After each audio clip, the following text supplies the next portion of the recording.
The world had changed. The righteous men who had guided their people were no longer among them. Their homes stood empty. Their voices were silent. Their wisdom survived only in the memories of those who had known them. Many families mourned deeply. Children asked their parents, "Who will teach us now?" The elders did their best to continue the teachings they had learned. They reminded the younger generation to worship Allah alone, to remain grateful, to stay away from arrogance. For a time, the message of Tawheed remained alive, but grief can make the human heart vulnerable, and Satan had been waiting patiently, not for days, not for years, but for generations.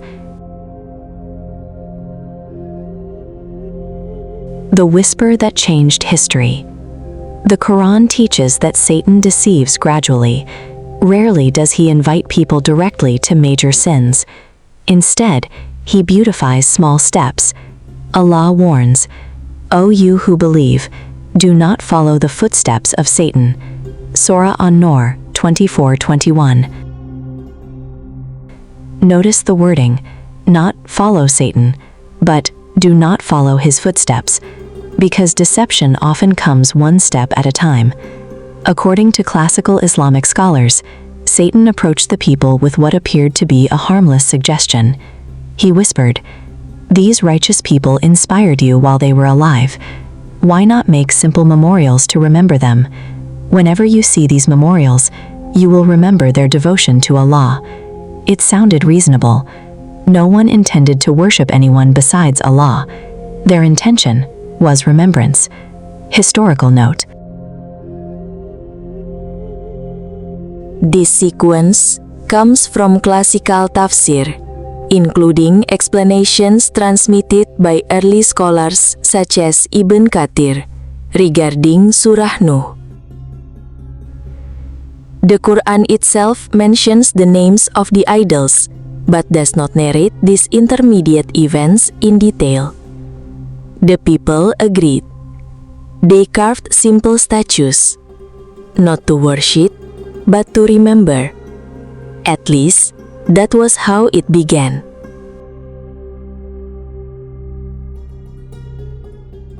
The first generation. The first generation understood exactly why the statues had been made. Whenever they passed them, they remembered the piety of those righteous men. They remembered prayer, charity, kindness, justice. The statues themselves had no power. Everyone knew that. No one bowed before them. No one prayed to them. No one believed they could answer prayers. The people still worshipped Allah alone. Everything seemed harmless. Everything seemed safe. But Satan was not interested in the first generation.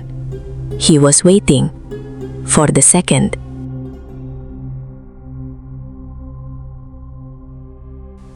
When knowledge begins to fade, years passed, then decades.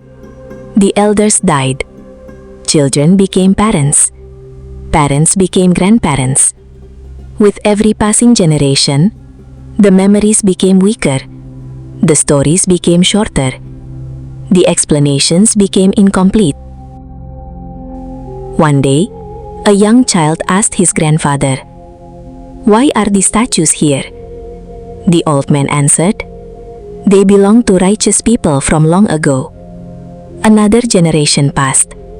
The answer became even shorter. "They are special." Then, another generation. Our ancestors honored them. Eventually, no one remained alive who remembered why the statues had first been built. Knowledge disappeared. Tradition remained. And when knowledge fades, superstition often takes its place. The greatest lie. This was the moment Satan had been waiting for. He whispered once again, "These are not ordinary statues. Your ancestors were blessed because of them. They bring people closer to God. Ask them to intercede for you." At first, only a few listened, then more. Soon, people began speaking to the statues. Then they began making offerings. Then they started asking for blessings. Generation after generation, the line between honoring righteous people and worshiping them disappeared. Without realizing it, humanity had committed the first widespread act of shirk after Adam, exactly as Satan had planned, not through force, not through fear, but through gradual deception. The 5 names. The Qur'an preserves the names of these idols forever. Allah says, "And they said, never abandon your gods.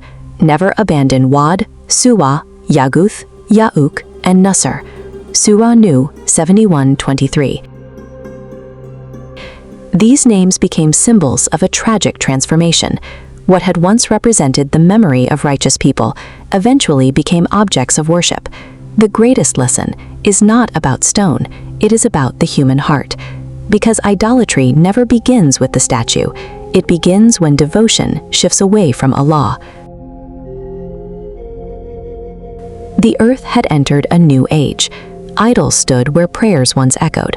False beliefs spread from village to village. Children were now born into a world where idol worship seemed normal. Very few remembered the truth taught by Adam. Very few still held firmly to Tawheed. Humanity was drifting further from its Creator. But Allah never abandons His servants without guidance. Soon, He would choose a man known for honesty, patience, and unwavering faith. His name was Nuh. In next part, we will witness the moment Allah chooses Prophet Noah as His messenger, the beginning of his mission, and the first call to return to the worship of Allah alone.